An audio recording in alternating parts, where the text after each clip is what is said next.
Beijing, President Trump has returned to Washington, D.C. after a 12-day historic trip through Asia. On his stop through China, Trump met with President Xi and discussed the increasingly dire situation with North Korea's nuclear ambitions and threats. But according to Dr. Tong Zhao, a fellow at the CarnegieTsinghua Center for Global Policy in Beijing, the meeting between the two leaders was only surface-level jargon and hardly diplomacy conducive to reaching a joint solution on solving the North Korean nuclear crisis. "I don't see any substantive results," Zhao said during a roundtable meeting discussion with a handful of journalists in China on a delegation hosted by the China-United States Exchange Foundation. "I don't think this meeting achieved much regarding North Korea. Maybe the two leaders got some personal time, private time together to discuss North Korea, but in terms of results, I don't see any major results." Zhao argues the breakdown and lack of progress comes with fundamental differences and disagreements between the United States and China about how to solve the North Korea problem. Even though at the surface level they appear cooperative, deep down their approaches of dealing with North Korea are fundamentally different, and the gap is so huge I think there is no chance these two countries can bridge this gap in a short time and be able to cooperate much deeper, Zhao says. According to Zhao, the first disagreement is about why North Korea pursues nuclear weapons in the first place. China believes North Korean President Kim Jong-un is paranoid and wants a blown nuclear program because he feels threatened. He wants to protect his regime.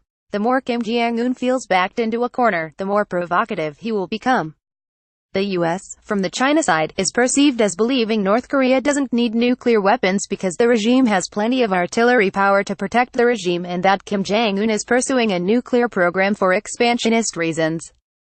China is also of the opinion that North Korea wants to negotiate in good faith, while the U.S. is skeptical of North Korea keeping its end of any potential deal based on past breaches under previous administrations. China's short-term strategy is to freeze North Korea's nuclear program, with a long-term goal of denuclearizing the peninsula altogether. The U.S. wants to end the North Korean threat as soon as possible, without getting into a blown war in the region. This means eradicating the nuclear program completely, with a simple freeze of the program serving as a non-starter for negotiations. China believes there is zero hope in denuclearizing North Korea, Zhao says. But one of the biggest problems with the China's relationship comes with China's feeling that North Korea really isn't their problem, despite President Xi's personal disdain for Kim Jong-un. According to Zhao, China feels it is unfairly asked to take on the consequences for punishing the regime and feels the U.S. is asking China to issue provocations that have no benefit to them.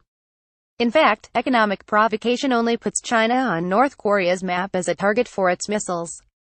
Further, Zhao argues China doesn't actually have influence over Kim Jong-un and his regime, even with extreme economic sanctions. "We China have to be patient because it's our only option," Zhao says.